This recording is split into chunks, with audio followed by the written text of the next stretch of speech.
So basically, when I was having this vision, dream, whatever it was, I was watching some kind of an event, like a gathering of people. Now, I didn't see angels gathering the people, all these people being gathered. They were excited, they were happy, they were joyous. All these people are starting to come together, and there's many people, many on YouTube, many people I know personally, family members. They were all there. They were all excited. I don't know if anyone could see me, but I know a few people looked at me, so I'm not sure if they were looking at something behind me or if they could physically see me, because no one actually waved to me and said, you know, hey Linda, how you doing? It was more, they just saw me or saw through me. I'm not sure, because that's why I don't know if it was a dream and I was seen there. I don't know. So as I'm standing there, I honestly thought I was by myself, and everybody was gathered, and I kind of felt, I want to say confused, but I wasn't confused at this point.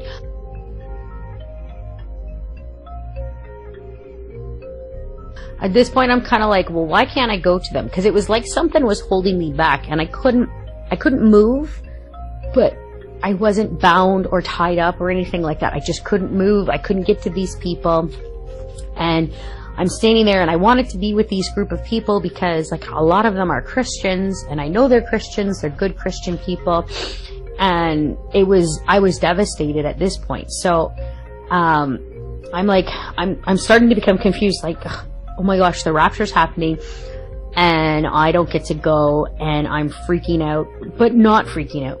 I can't explain the emotions I was feeling. It was almost surreal. Like, I could feel me panicking, but at the same time, I wasn't panicking. Kind of like that whole Paul situation where he knew a man who was in the body, but it's something you can't explain unless you experience it yourself. Anyways, as I was standing there,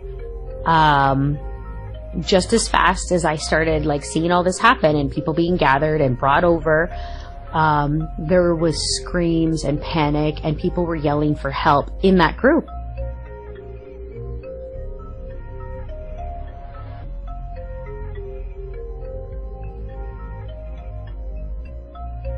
Now I'm like really confused. I'm like, okay, why are they screaming for help? These are all my like Christian friends, like people from YouTube, people I've watched on like YouTube, people I know, you know, all sorts of people that I know. And it's like, how are these people like screaming? Why are they screaming? Now I'm really confused, and I still couldn't get to them to help them. And it was kind of like devastating me. And, as I was finally able to feel myself, okay, I can move. And just as I was about to move, I felt this ginormous hand on my shoulder. And I stopped, because now I'm in shock, because I'm like, oh, what's going on?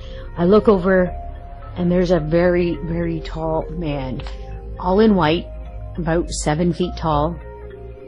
And he looked at me, and he told me it's too late for those people. And now I'm really confused, because I'm like, too late for these people? Like, what do you, like, I don't understand, like, what's happening, you know, like, I'm so confused. He didn't give me any answers, and I don't think I was actually asking the questions out loud. I think this was all kind of going through my head. I'm not 100% sure, because I was so confused on what was going on, and I was trying to, because at first I thought I was dreaming, and I was trying to wake up from the dream. And then I thought this was in reality, and then I was trying to, like, you know, no, this can't be real. Then I started thinking it's a vision. That's why I'm not 100% sure if it was a dream or a vision.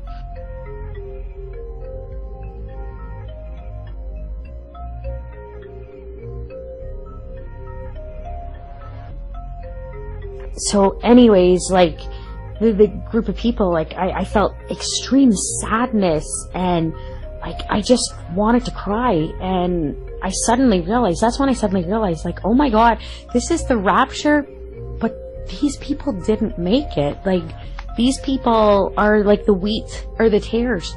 They're getting tossed into the fire. But I was so sad, because some of these people were good people, good, God-fearing, Jesus-loving, you know, they profess the truth, they claim to be saved, everything like that kind of people.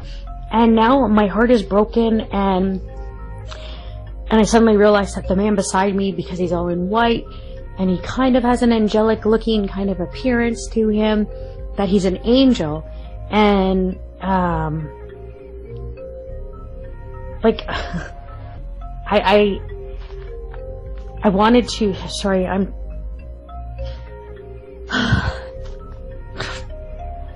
just knowing that this could possibly happen is very devastating, just thinking about it.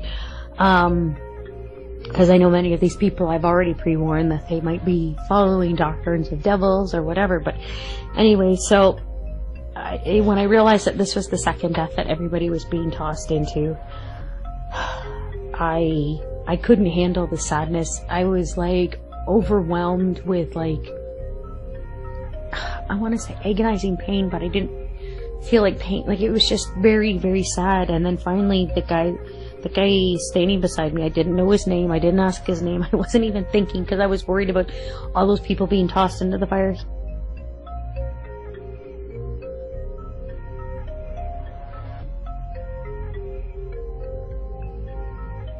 He said it's time to go, and he grabbed my hand, and the second his hand touched my hand, I literally forgot what had just happened, and from extreme, like almost depressive sadness to extreme bursts of joy. And at this point in time, I suddenly sat up in bed, and it was 4:48 in the morning. And I'm like, okay, was that real? Was that not real? And I was so confused. And I thank God that I had this vision. And I pray that, like, everyone that I see in this dream doesn't really end up there. And then I looked in the morning, and 4:48 in the Greek in Strong's Concordance means without mercy. And 4:48 in the Hebrew, God has come. The path to getting to heaven is very narrow, and very few are actually going to find it. Many people may have been chosen to share the word of God and do all this stuff, but there's only a few of us that are going to get chosen. I don't know if I'm one of them,